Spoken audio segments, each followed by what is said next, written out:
Bom dia, meu nome é Cananda Ruiz e eu vou apresentar o trabalho Manejo de Ferramentas de Estratificação de Risco Cardiovascular na Atenção Básica, que foi feito em conjunto com os demais autores citados aqui nesse slide.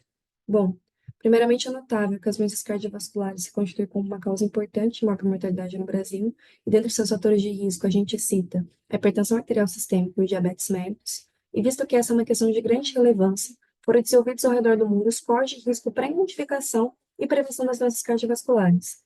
Eles predizem a probabilidade de ocorrência de agravos dessas doenças em 10 anos e são chamados de score de risco cardiovascular.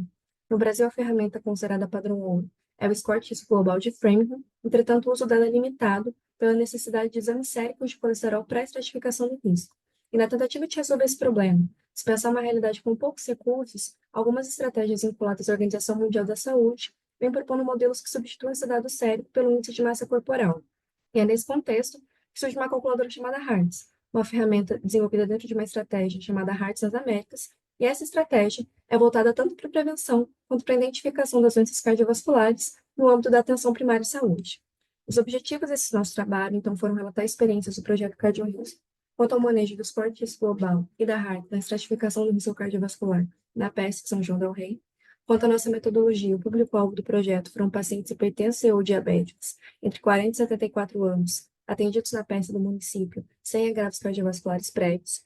Além disso, tais pacientes deveriam apresentar exames séricos de colesterol realizados dentro do prazo de 1 ano, considerando todos os dados que eram requeridos por ambas as escalas.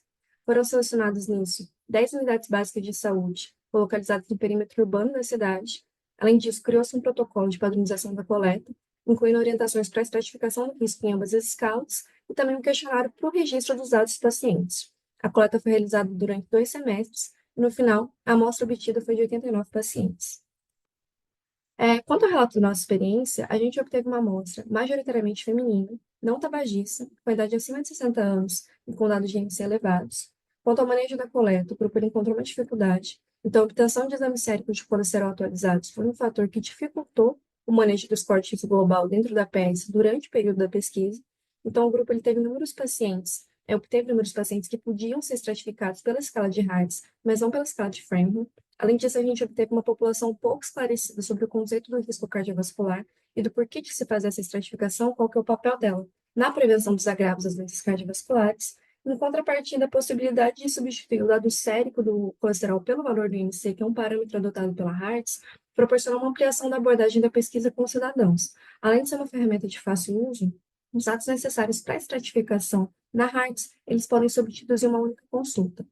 Quanto à nossa conclusão, a gente entende que no contexto de uma alta prevalência e maior mortalidade das doenças cardiovasculares, a estratificação do risco cardiovascular é de extrema importância para orientar condutas em saúde, mas também promover ações em saúde junto à população de educação e saúde, e nisso, a utilização de escalas é muito relevante. Quanto à estratificação, houve uma discordância entre Hartz e Framingham, então alguns pacientes foram classificados em estratos distintos nessas ferramentas, e a pesquisa revelou, no fim, uma concordância mínima entre elas na nossa amostra, e além disso, existem alguns estudos que apontam uma certa ineficácia da Hartz em estratificar pacientes diabéticos. E no contexto de aplicação de ambas as escalas, foi perceptível para a gente que a Hartz tem uma maior aplicabilidade dentro do cenário da atenção primária, e isso se dá justamente pelo propósito para o qual ela foi criada. Então, a elaboração da ferramenta foi pensada para a atenção primária, especialmente a atenção primária latino-americana. Então, uma realidade com poucos recursos e trazendo para o nosso contexto uma realidade na qual a gente não consegue pedir exame sérico de colesterol para todos os pacientes, e nisso, a obtenção do IMC facilita muito a estratificação.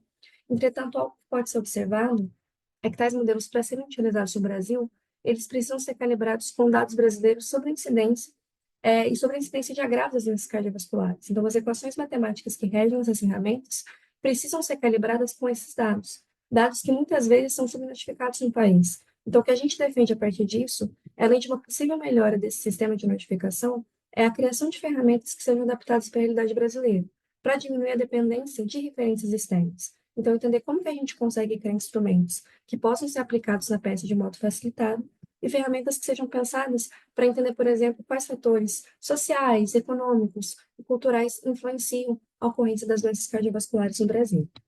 Essas são as nossas referências. Muito obrigada pela atenção.